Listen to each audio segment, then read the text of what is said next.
you know that here in Australia, most of our schools don't have cafeterias. We've got a tuck shop if you don't bring, most of us just bring lunch from home. Yeah.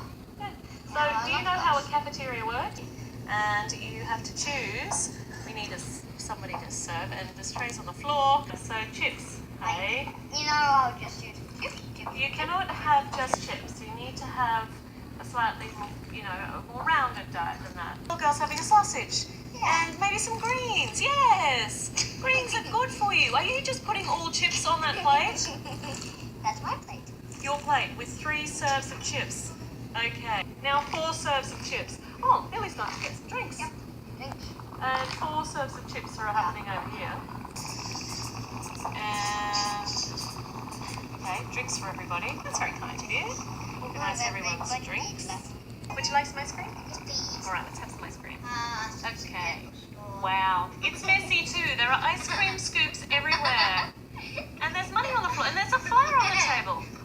Okay, Millie, what would you like? You'd like an ice cream? I would like 2 chocolate and 2 mint. 2 chocolate and 2 mint. Like, so you want 4 ice creams? Yeah. Well, 4 in 1 cone. So you want 4 scoops in the 1 cone? Yeah. Can we do that? Yeah. All right, well, let's try. Okay, so can you hold that? Can you? Are you actually holding that? I don't know. I don't know either. All right, 1 chocolate scoop. Are you actually holding that? I don't know. I don't know either. All right, 1 chocolate scoop. That's mint. Hold on. Another chocolate scoop. Nope, we just dropped it. Now we got mint. Oh, this is very hard. No, it's not confusing. It's just tricky. Let's try. Oh, no. 2-second rule. 2-second rule. We might put it in there while we try and put this. Excellent. And you can eat that. And I might have a slushie. Okay, so I'm going pink and I'm going blue, which makes purple. That's awesome. That's going to be tasty. And if I can put a straw in.